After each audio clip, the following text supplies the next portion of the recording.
Assalamualaikum warahmatullahi wabarakatuh. Nama saya Mutiara Zehan Adira dari kelas A dengan nomor hadir 30. Pada kesempatan kali ini saya akan menjelaskan tentang penelitian kelompok saya dengan judul Pengaruh Promosi On Air dan Promosi Media Sosial program dari Rumah Kita Bisa Metro TV terhadap minat menonton remaja di Padang. Hal pertama yang akan saya jelaskan adalah metode penelitian.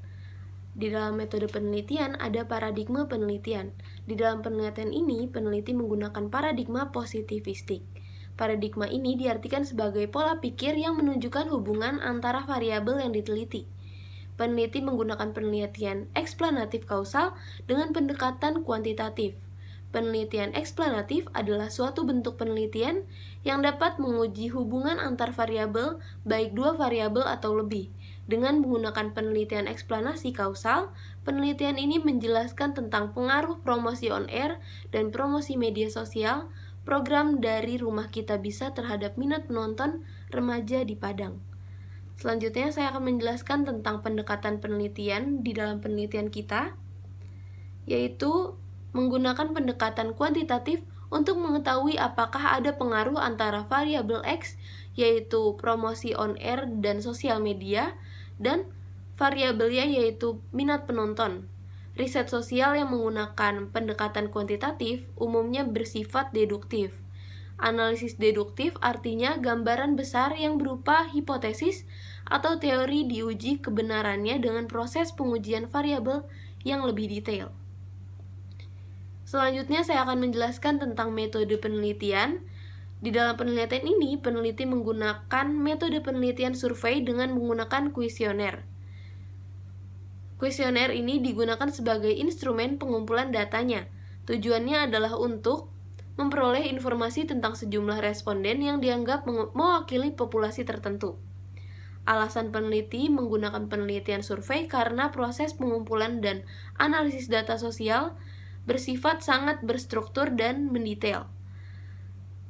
Melalui kuesioner sebagai instrumen utama untuk menciptakan informasi dari sejumlah responden yang diasumsikan mewakili populasi secara spesifik. Selanjutnya saya akan menjelaskan tentang jenis penelitian yang kami pakai, yaitu menggunakan metode analisis deskriptif kuantitatif untuk mendeskripsikan serta memberikan gambaran terhadap objek yang diteliti dengan melalui data dan sampel yang sudah dikumpulkan sebelumnya. Populasi dan sampel. Populasi adalah suatu kumpulan menyeluruh dari suatu objek yang merupakan perhatian peneliti. Objek penelitian dapat berupa makhluk hidup, benda-benda, sistem dan prosedur, fenomena, dan lain-lain. Populasi di dalam penelitian ini adalah para mahasiswa jurusan pendidikan tari dan pendidikan musik Fakultas Bahasa dan Seni Universitas Negeri Padang angkatan 2019 yang menonton tayangan promo on air dan promo media sosial program dari Rumah Kita Bisa Metro TV dengan jumlah keseluruhan yaitu 159 orang mahasiswa aktif. Sampel adalah bagian dari populasi yang diambil secara representatif atau mewakili populasi yang bersangkutan kecil yang diamati. Menurut Suhartono pada tahun 2000, dalam pengambilan sampel terdapat dua syarat, yaitu yang pertama, sampel harus representatif atau mewakili, dan yang kedua, besarnya sampel mewadai. Selanjutnya ada unit analisis. Unit analisis yang diteliti oleh kami adalah minat menonton remaja di Padang. Selain itu, kami juga meneliti pengaruh promosi on air dan promosi media sosial dari Rumah Kita Bisa Metro TV terhadap minat menonton remaja di Padang. Selanjutnya, ukuran sampel. Rumus yang dipergunakan untuk menentukan besarnya sampel dalam penelitian ini adalah menggunakan rumus Lovin, yaitu yang ada di sini. Selanjutnya ada teknik pengumpulan sampel. Dalam penelitian ini, peneliti menggunakan metode non-probability sampling dengan teknik pengambilan sampel purposive sampling. Purposive sampling yaitu memilih orang-orang tertentu karena dianggap berdasarkan penilaian tertentu, mewakili statistik, tingkat signifikansi, dan prosedur pengujian hipotesis tidak berlaku bagi rancangan sampling non-probabilitas. Purposive dipilih karena belum tentu semua sampel mempunyai karakteristik sesuai dengan tujuan penelitian. Pemilihan sekelompok subjek dengan purposive sampling berdasarkan ciri-ciri tertentu. Ciri-cirinya adalah mahasiswa aktif Universitas Negeri Padang, jurusan Pendidikan Musik dan Pendidikan Tari Fakultas Bahasa dan Seni angkatan 2019. Yang kedua adalah pernah menonton promosi on air dan promosi media sosial program dari Rumah Kita Bisa Metro TV. Selanjutnya ada metode pengumpulan data. Metode pengumpulan data yang kita gunakan ada dua, yaitu yang pertama ada data primer. Data primer adalah sumber data yang langsung memberikan data kepada pengumpul data. Data primer menggunakan data yang didapat dari sumber pertama. Dilakukan dengan cara menyebarkan kuesioner yang berupa pertanyaan yang disusun secara tertulis dengan menggunakan daftar pertanyaan guna memperoleh data berupa jawaban dari responden. Yang kedua ada data sekunder. Data sekunder adalah sumber data yang diperoleh dengan cara membaca, mempelajari, memahami, melalui media lain yang bersumber dari literatur, buku-buku, serta dokumen perusahaan.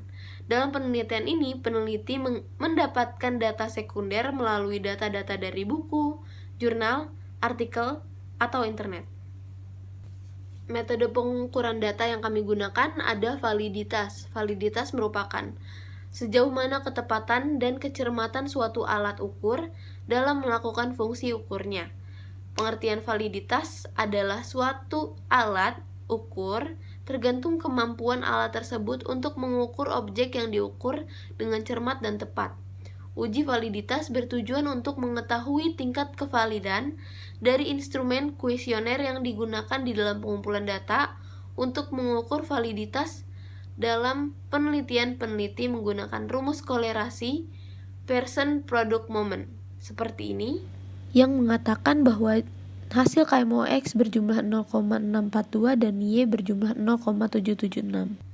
Uji validitas adalah suatu ukuran yang akan menunjukkan kevalidan suatu data. Uji validitas digunakan untuk menentukan valid atau tidaknya sebuah data yang akan diuji. Uji validitas dilakukan dengan menggunakan R-tabel sebagai acuan. R-tabel dari sampel berjumlah 113 adalah 0,185 dilihat dari tingkat signifikasi 5%. Data dapat dikatakan valid apabila R hitung lebih besar dari L tabel. Berikut adalah data hasil uji validitas yang menunjukkan semua komponennya valid. Selanjutnya ada reliabilitas. Reliabilitas adalah sejauh mana hasil dari suatu pengukuran dapat dipercaya. Jika hasil pengukuran yang dilakukan berulang menghasilkan hasil yang relatif sama, pengukuran tersebut dianggap memiliki tingkat reliabilitas yang baik. Hasil pengukuran dapat dipercaya hanya apabila dalam beberapa kali pelaksanaan pengukuran terhadap kelompok objek yang sama diperoleh hasil relatif sama, meskipun tetap ada toleransi bila terjadi perbedaan. Contohnya adalah seperti ini, di mana semua hasil reliable karena lebih dari 0,6. Teknik analisa data. Menurut Rahmat pada tahun 2001, analisa data adalah penyederhanaan data ke dalam bentuk yang lebih mudah untuk dibaca. Analisis data merupakan langkah atau proses penyederhanaan data ke dalam suatu bentuk yang mudah dibaca dan dipahami, sehingga metode yang dipilih untuk menganalisis data harus sesuai dengan tujuan, pola penelitian, dan variabel penelitiannya. Dalam penelitian ini, teknik analisis data yang digunakan oleh peneliti adalah deskriptif statistik dan analisis regresi linear sederhana. Selanjutnya ada analisis deskriptif statistik, yaitu statistik yang digunakan untuk menganalisa data dengan cara mendeskripsikan atau menggambarkan data yang telah berkumpul sebagaimana tanpa adanya maksud membuat kesimpulan yang berlaku untuk umum atau digeneralisasi. Pada analisis statistik deskriptif ini, peneliti hanya mendeskripsikan atau menggambarkan data berdasarkan parameter apa adanya seperti distribusi jawaban responden, rata-rata atau mean, data maksimum, data minimum, dan standar defisiasinya. Beberapa cara yang dapat digunakan dalam penyajian data dalam bentuk tabel, grafik, diagram, atau pie chart, piktogram, dan sebagainya. Perhitungan ini dilakukan dengan tujuan untuk mengetahui kewajaran dan karakteristik untuk masing-masing variabel penelitian. Analisis regresi merupakan suatu teknik untuk membangun persamaan dan menggunakan persamaan tersebut untuk membuat perkiraan.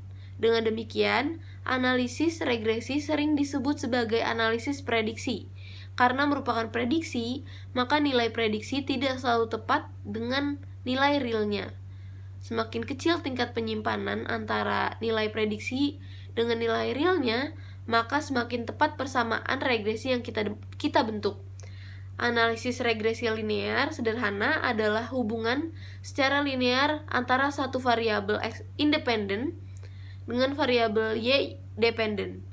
Analisis ini untuk mengetahui arah hubungan antara variabel independen dengan variabel dependen apakah positif atau negatif, dan untuk memprediksi nilai dari variabel dependen apabila nilai variabel independen mengalami kenaikan atau penurunan.